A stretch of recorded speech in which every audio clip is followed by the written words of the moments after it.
Okay, so I'm entitling this video Break the Borderline Spell. You know, if you're in a relationship with a borderline, you need to hear this. If you've been in one and you've gotten out, maybe you figured this out. I know that in the previous videos you hear me saying it, but I'm telling you now, I'm realizing that I didn't completely fully understand. Because if I had, I wouldn't have taken anything personally. Um, Borderlines are sociopathic.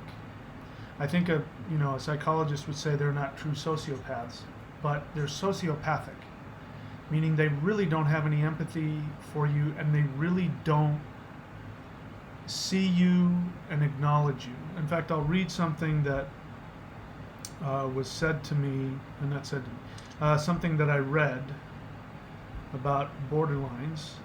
If I can find it, I might not be able to find it, but I'll do my best to try and. Okay, let's see. Does it come up? Yeah. Okay. So let me read this, because this explained my experience exactly.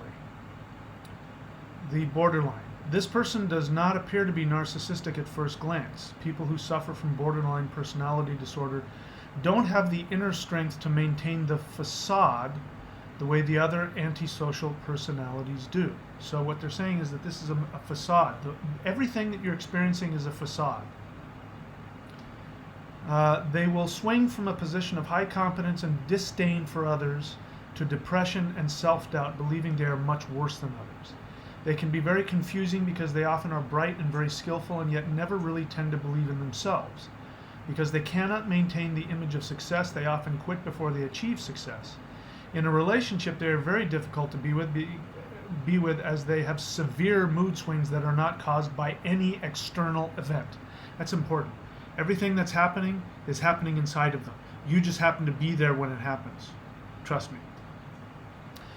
They often feel victimized and will turn into a vicious persecutor at the drop of a hat.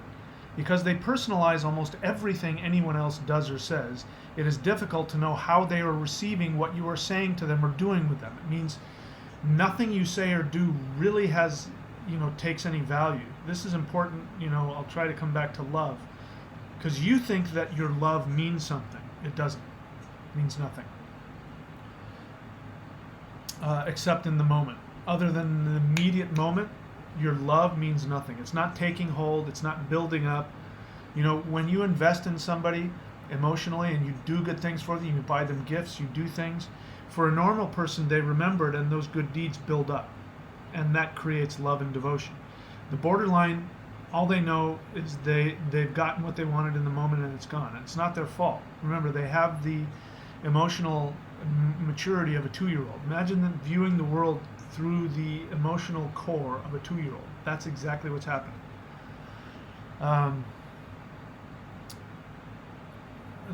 Let's see. It is difficult to know how they are receiving what you are saying to them or doing with them. This also leads to a fair amount of paranoia. I think on both sides. I became very paranoid, what was going on and what she was thinking. But she's always paranoid, this girl I was with, which I'm not with anymore. I'll tell you about that in a second. They are very concerned about what others think about them and often believe others do not like them.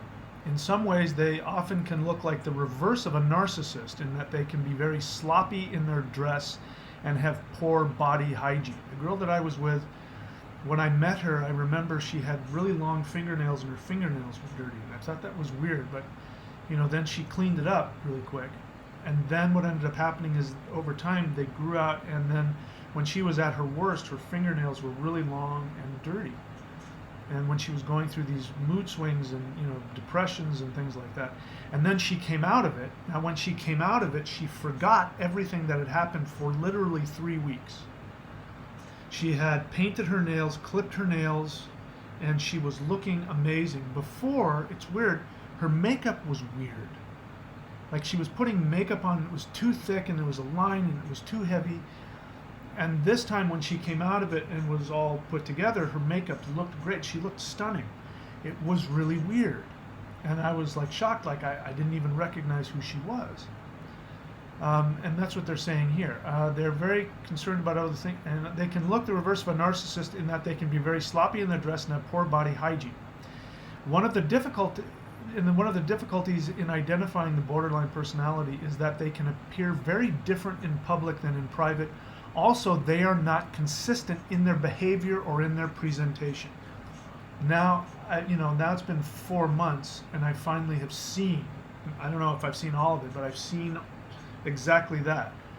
That they can be even functional, and their hygiene isn't all that great, and that they're just not paying attention. And this was happening she was staying with me, and she would cook dinner, and then the dishes would just be everywhere. There would be water all over the floor, just things that sloppy. They're missing things, and it's like somebody's not quite all there, and yet but then it's just really weird. So but she seemed like she was really functional. I just thought, oh, she's just kind of sloppy. But no, now looking back on it, something wasn't there.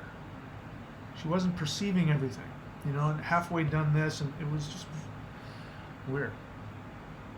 It is important to recognize when relating to a borderline that you don't really exist. When they see you, they see a fuzzy image that is filled in with projections from their own unconscious. If you do not realize this, you will feel very crazy with them, and you will get hurt very badly. In fact, most children growing up in the family of a borderline parent have a deep, abiding belief that they themselves are the ones that are crazy, not the parent. So that means if you're in a relationship with one, you're going to feel like you're crazy and not them. You're going to think that you did something wrong. They're always going to tell you you did something wrong. Depression is often the symptom that brings the borderline into treatment, but they have a very difficult time staying in therapy. Typically, they go untreated except for intermittent bouts with depression, which is relieved with medication. So I have been, up until today, extremely hurt. The last thing that happened, now bear in mind, 3 months of me pouring all of my love into this person. The first 2.5 weeks or whatever it was of bliss, of this amazing, perfect love, and then everything started falling apart, and then the breaking up and getting back together weeks apart and all that kind of stuff. This went on for about 3 or 4 months. And I think now I've finally seen all of the different facades. And if you think you're dealing with somebody who is rational and is taking into account things that you say and do, they're not. They don't have a sense of time. Now, this woman said to me earlier on, I don't remember dates very well. Now, I didn't, some people are absent-minded that way, but she really didn't. What happened this last time is that there was 3 weeks of her going into a real depressed phase, and I'm taking care of her and taking her to the hospital and doing this and doing that, and all of these talks and plans and relationship stuff, and just help me get through this, and when we get through this and I feel better, blah blah blah. Well, when she felt better, she forgot everything that happened. Literally forgot. And it's like, I've only seen you once. And I've said, no, I've been with you all this time and this time and this time. We had sex twice. She said, we had sex. You can't remember. I don't remember any of that. And once I saw that she was okay, and she apologized. She said, I'm really sorry. I know that I can be strange and hurtful, and I'm really sorry. I know. And there was this weird detachment in her apology. Like, I was telling her some of the horrific things she was doing, and she was like, literally one time she went, like she was trying to pretend like it was a big deal, but she, and she verbally said, oh, I'm so sorry that happened, but I could feel there was this sociopathic disconnect. She really didn't know what she was doing. She didn't have any real. She knew that I thought she had done something wrong, and she knew that on paper what she had did was wrong, but she didn't have any connection to it because she didn't remember. Because she didn't remember, she didn't have any connection to it, and so she didn't really care all that much. So this last time, after that, then all of my feelings started coming up, all of the pain, all of the hurt for all the stuff and I said, I have to talk to you. And I went over and saw her, and I was crying, and I was like, I am so hurt. You hurt me so badly. And she goes, I know, I'm so sorry. And then I said, this is I came down here to move to be with you, and we've broken up, and we're just friends now, but I now live in this empty house we were going to live in together, and it's Christmas and I'm all alone. And I started crying and I said, I don't have any friends. And she goes, oh, and she took me in her arms and held me and caressed me and said, I love you, I'm here for you. And then started talking about these plans, about how we were going to spend the holidays together. She invited me to come live with her. She said, you know what, and I'm going to trade in this car and you can have my old car. She was going to give me her car. And then I said, please don't reject me during the holidays. It'll kill me. I can't take it. Please don't.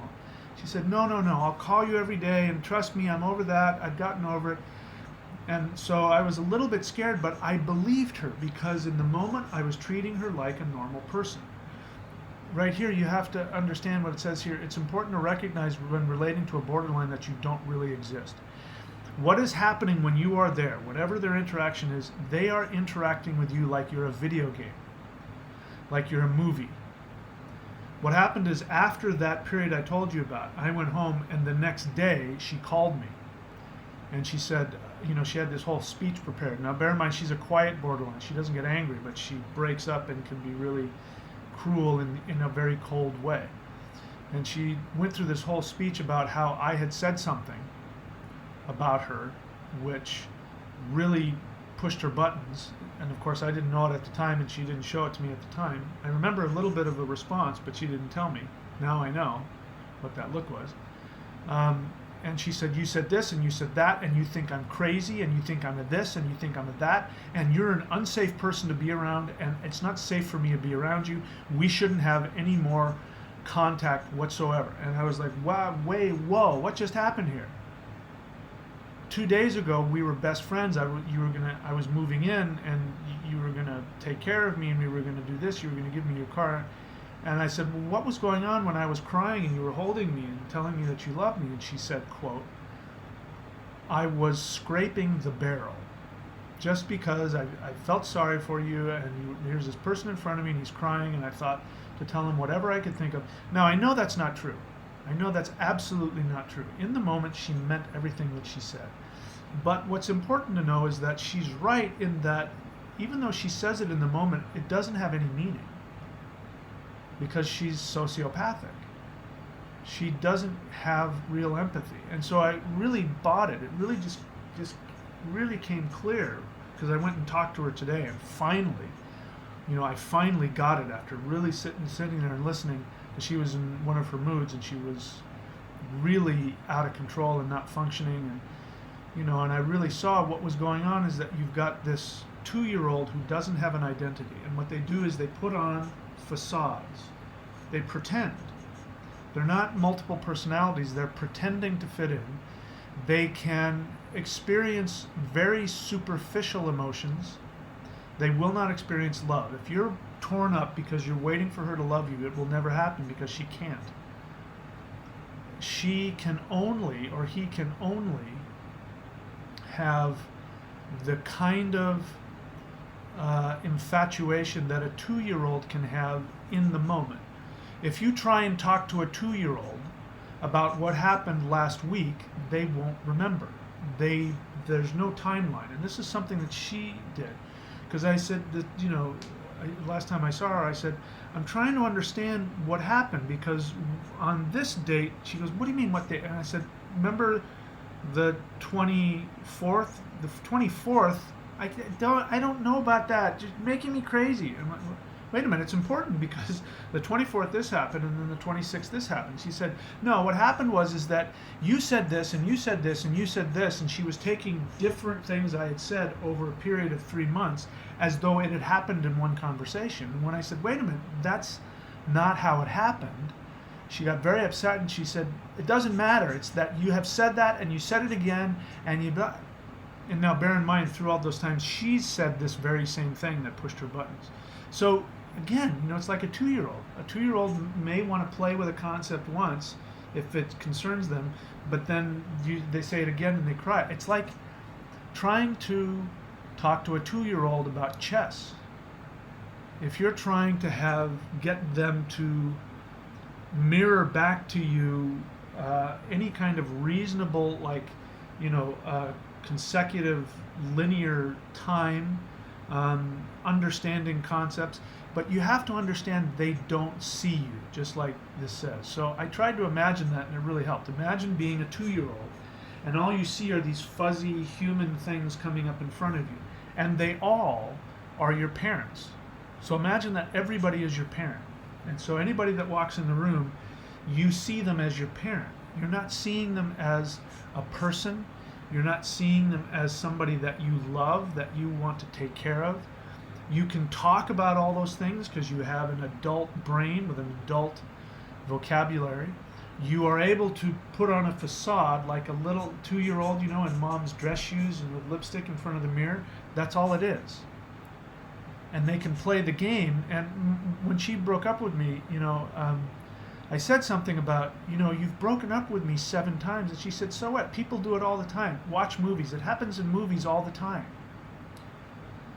And I took that at the time as her being sarcastic, but I realize now that even if she was maybe throwing that off sarcastically, that's really the reality of it. That for her, every interaction with a person is like watching a movie.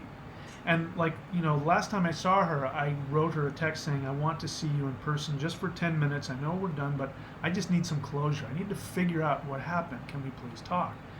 And then she called me and she said, okay, so what are you going to, are you going to call me? And I said, no, I can come by now. Is that like in just a few minutes? Okay. I went over and knocked on her door, and she was like in her, in her underwear, and she was shocked, like, what are you doing here? And I said, I just called you. I said I was going to come over. And she said, I thought you were going to call me. I said, no, in the text I said we were going to meet, and I said I was going to come over. And she got very flustered, and and I said, do you need some time? She said, just let me. She tried to put some clothes on, but anyway, the point is, I get it now. And what ended up happening is that, literally the worst pain of my life, because she had betrayed my trust and broke her promise on a level that no human has ever done. And it hurt really. It was the worst pain I've ever experienced. Until I finally saw that, like it says here, they don't see you. You don't really exist. You don't exist. Which means that whatever happens is a movie to them. And whatever promises they make, even if they emotionally get into the promise, it's like watching a movie where the two lovers, and you're like mouthing the words with the lovers and feeling, but once the movie's over, there's that's what's happening.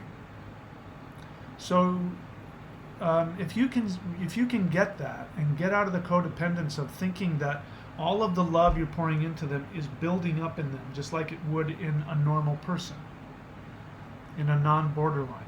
Love builds up, and then they remember. And when things are tough, they go, you know what, you were there for me, which is what I was doing with her. She was there for me in those 2 weeks, like an amazing. But I didn't realize she was like in her mommy's dress shoes playing girlfriend. I didn't realize it was just a facade. It's not real. And so, even though they are human beings, they're human beings with a mental illness, a mental and emotional and psychological handicap. They're not real people in the sense that, non-borderlines are. They're not real people when it comes to love, when it comes to relationships. And if you can just remember that whatever is happening with them is only happening in the moment, and the moment that you disappear, or the moment you do something to snap them out of it, because I realize that one of the things, first, they are very narcissistic and paranoid about their opinion, and if you say something that makes them feel attacked, it breaks the spell. Like, it breaks it. It's as if you're watching a show and all of a sudden the news comes on. That's what it's like for them. And then they hate you. They don't want to watch the news. They want to go back to what they were watching, and they'll change the channel. And you're a channel, and they will change you to whatever channel they want. And if they ever come back to you, the hoovering is never about, I remember him and I remember how much I loved him. Bear in mind, listen to what they said. It's, they will remember what you did for them. I remember, she came back to me a few times. She said, I remember you made me feel like this once. It was like saying, I watched that one movie and that one scene was really good. I want to watch that scene again. That's all that it is. So if you can understand that, then it won't hurt so bad. And then once I realized, oh my God, I've been totally myself projecting a human being onto this very damaged 2-year-old in a human body, in an adult body. And once I saw her as that, and I saw that she really didn't have any capacity for love, any capacity for empathy, then it didn't hurt, because the only way that you could be hurt is if somebody who knew what they were doing and knew what promises meant and knew what words of love meant and actions of love meant. Only if somebody knows what that is when they betray you, like your partner cheats on you, and they know what they're doing and how bad it is, then you get hurt, because they actually have this reservoir of experience and love, and they can love, and they're choosing to break that in order to violate their vows to you.